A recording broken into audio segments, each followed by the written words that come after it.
Hey, how's it going, everyone? Today I'm going to talk about a very important topic, and that is how the consumer is starting to crack, and a discussion on credit money versus commodity money. You know, it's really sad to see because right now, more than ever, we're starting to see delinquencies rise in two important categories: auto and credit card debt. And these are surging past 8 and 9% respectively. The thing about this is, a lot of Americans, most Americans, do have auto loans and or credit card debt. So that means there's a very large percentage of the population right now, maybe between 10 and 30 million, 10 to 20 million, maybe 20 to 30 million, that are experiencing hard times with these things in their lives. And it's sad to see because we've been kind of taught to, many of us, have been taught to get a car, get a loan, pay off your credit card, or maybe carry a small balance. And I think it's really piling up for people because inflation has been going up, prices have been going up, and people can't pay their bills. These millions and millions of people that can't pay their bills, well, what's going to happen to them? I mean, there's a lot of things, but I think it's going to keep racking up, and eventually it'll be like trying to tread water with a 50-pound weight on your ankle. It's not going to be easy. And I think some will be able to make it through this, but a lot of them, I think, are struggling, and it's just going to keep compounding. It's compound interest, but in the worst way, because the banks are making compound interest on these people. The users are not making compound interest. They're paying a lot of money in interest and fees, and with that, they're getting deeper into debt, and the companies are probably making record profits with this. But it's not all sunshine and rainbows for these companies, because what's going to end up happening is a lot of these people, they may claim bankruptcy, they may claim all these different things, and essentially they're going to have to write off some of this stuff. So these companies are going to be hurting too. Now, there's not enough liquid cash for people to pay their bills.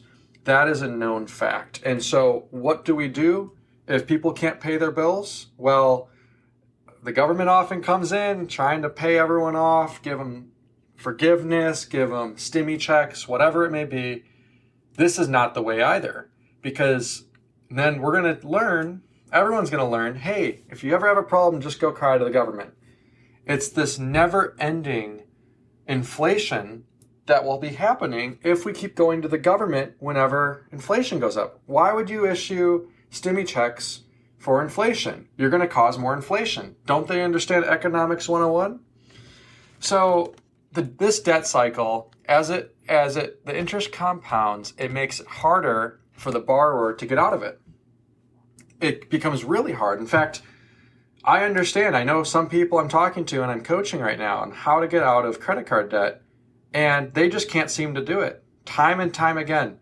And I look at their statements, and you just look at the interest rate. They have $1,000 and they have a 30% yearly interest rate, and you just see the amount compound higher every month. That's right there. That's $300 a year, and you do the math. 300 divided by 12, that's 25. And that may seem okay now, but next month, that's going to be even higher and higher and higher, and it's just going to keep compounding. So, it's hard because I, right now, am telling people, I think gold, silver, and Bitcoin, they're surging, they're sending a signal. I'm wondering, well, what are they sending a signal towards? Is it a recession? Are we going to go through hard times? What are these things telling us? You look at the stock market, all-time highs. You look at real estate, all-time highs, at least in Phoenix area. But you look at all this and you wonder, what's going on here? And you start to realize, wait a second, I think it's sending a signal that the U.S. economy is not doing well, our deficit's not doing well, and also the DXY, the dollar, relative to many other countries, is not performing as well. If you look at the Mexican peso, the Colombian peso, and many other currencies, not all of them, but many, the dollar is actually losing some ground against those currencies. But also the DXY is staying flat, or if not, it's going down while we're having inflation. The whole thing I'm trying to say here is this. This debt-based economy, it makes it so others invest in others' debt. And that is messed up because at the end of the day, someone's always going to be caught holding the bag. Someone will always be caught. And then who is the lender of last resort? The Fed. And guess what happens when everyone goes bankrupt, everyone goes under? The Fed prints money. So it's really sad to see because it's this perpetual cycle where people will keep getting hurt financially. So why can't we pay for what we have? Why do we need to rehypothecate and spread everything out over years and years and decades? And it's just because the system is self-reinforcing. The system is kind of this corporate machine that keeps churning, and it's motivating people with self-interest to make money for themselves and not for others. It's not for the collective whole. It's for a few people at the top that can get ahead. So gold, silver, and Bitcoin, they have been surging, and I think it's showing that something's wrong with the system. If the system is so sound, why are these assets surging? These, at least gold and silver, and I think Bitcoin, but at least gold and silver, those are warning signs. So people right now are starting to invest in harder assets. That's a big notice right there. Maybe China, Iran, Russia, BRICS nations, or just any nation overall, they're starting to realize, wait a second, we've been buying your treasury bills, US treasuries, and in exchange, what have we been getting? Well, you've weaponized your dollar and your treasuries against us, so you're not a neutral hard money. I think everyone's realizing that it has been a strategic misstep for the United States and the European countries too, to weaponize their dollars. So people right now, they're investing in these harder assets, not because they want to, but because they see it as a necessary thing they need to do to protect themselves from downside risk in the system collapsing. Now, people right now, they're starting to realize too, wait, okay, so equities and debt instruments, okay, what are they backed by? Like, who's the borrower? And you start to realize a lot of these debt instruments and credit instruments, they're backed by subprime assets, whether that's if you're buying American Express, the stock, or you're buying just auto loan backed securities. Or even as we saw in 2007, we saw mortgage-backed securities. Same thing. Any of these things, what are they backed by? What's the quality? So credit card and auto, I know that it's not a mortgage, right? But I think it's critical. I think it's critical that people pay their cars on time because there's a lot of banks that will go under if they're not receiving those cash flows. And these banks that are going under, the FDIC doesn't have enough to kind of loan and bail everyone out. And as people need, and people throughout the country, not just, the rich, people need a car to get to and from work. Some people live far from where their job is. And if they can't commute, they're not going to have an income. So I think we're starting to see stuff right now that is getting pretty terrifying because of these two statistics, the auto and the credit card. But this commodity money, like why I am so passionate about Bitcoin is Bitcoin is going to help promote individuals saving and living within their means. Why? Why is it? Why do I keep saying that? Because Bitcoin is deflationary, meaning tomorrow, not always, but over periods of time and over epochs, tomorrow it will tend to buy you more than it did yesterday. And if tomorrow it will buy you more than yesterday, why don't you save for today so you can enjoy more tomorrow? Whereas today is like, why, under a fiat inflationary system, why not spend now and then enjoy today and then work tomorrow.